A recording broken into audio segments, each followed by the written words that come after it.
Hi, I'm Rachel, and this is my MaybeMidrash Readathon TBR video for 2024. The MaybeMidrash Readathon was created by Jason at Old Blues Chapter and Verse. In past years, he's had other co-hosts, but I think this year things are a little more casual than that. I assumed for a while that it wasn't going to officially happen this year because Jason hasn't posted a video on his channel, but I found through Revenant Reads that in fact he did post something on Instagram, and Revenant Reads made a TBR video on YouTube, so I'll link that down below. And I was going to go ahead and do this anyway. So anyway, MaybeMidrash is based off of a Jewish tradition of analyzing and responding to texts, religious texts, and then creating new narratives about them. And it goes back to the rabbis of the 1st century CE, and I'll link to an article about that down below.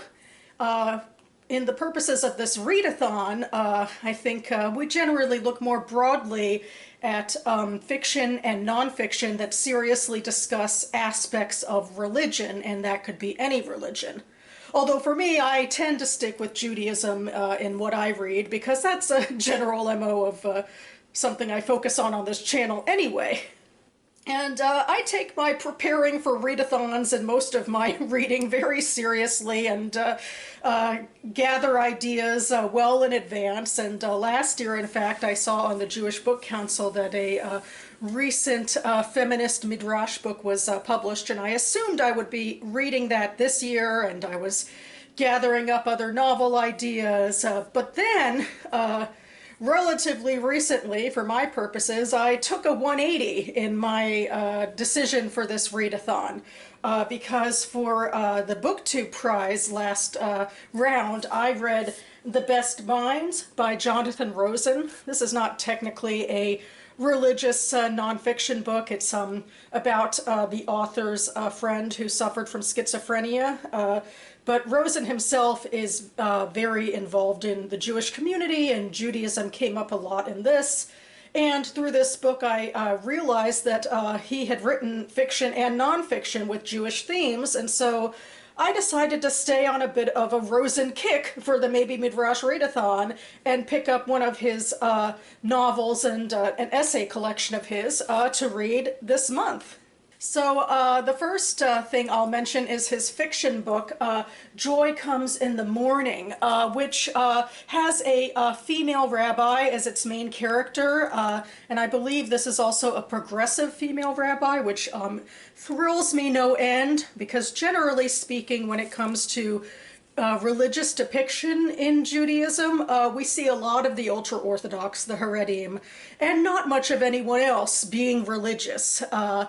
And also, even though Rosen is a man writing a female rabbi, his wife is a female rabbi, so I hope he does it right. But yeah, anyway, just to take a little from the flap, it's about this character, Deborah Green, wrestling with her own doubts and desires, and she says she doesn't want to emulate those rabbis who lie around the synagogue like neutered house cats, which I don't know, my rabbis and my progressive synagogues have always been incredibly proactive in all sorts of ways. So anyway, but I guess that's something she could be thinking about. And then I believe the story, takes off when she's on a chaplaincy visit in the hospital and meets a man named Harry Friedman and his son. So that's basically where this book will start out with, and I'm really excited and hopeful for what Deborah goes through in here. And the nonfiction book I intend to read is much smaller. It's The Talmud and the Internet, A Journey Between Worlds by Jonathan Rosen, which is a series of essays he's writing about modern Judaism, and obviously kind of using the conceit of the Talmud is a major part of Jewish tradition. It's what was called the Oral Torah, which was then written down in two iterations, the Babylonian Talmud and the Jerusalem Talmud, after diaspora and just as a way for Jewish culture to keep surviving. It was the rabbis continuing to expand on the Bible. Anyway, what it says here is it's Rosen examining contradictions of his inheritance as an American and a Jew. It's talking about modern technology where the internet comes in and ancient religious impulses. I have a feeling that, it's not going to be very explicitly about the Talmud and the internet in every essay. I'm not quite sure how explicitly religious his arguments are always going to be, but I think that's going to be in the spirit of him trying to engage in both tradition and the modern world, I hope. I'm hoping for good things, and it's nice that it's so short because I got a lot of reading to do this month.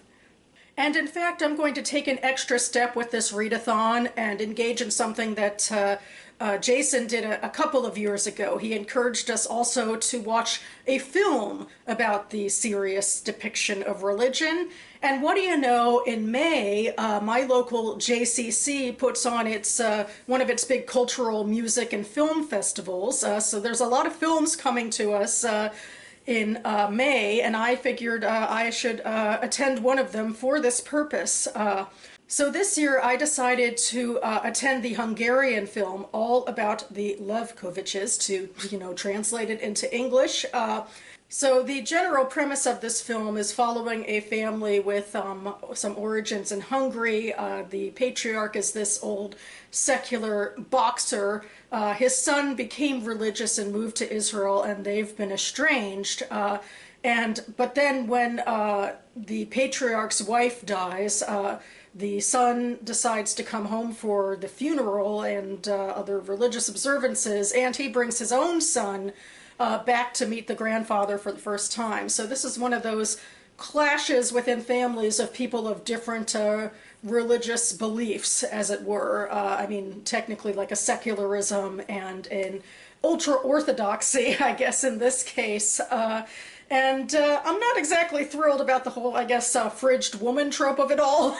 In fact, I think a more unique story, if someone wants to tell it one day, is instead of clashes between a father and a son, maybe a father and a daughter. Maybe we can keep that in mind for the future. But at the same time, I really am interested to see this, especially because it does take place in Hungary, where there's a very scant Jewish community remaining.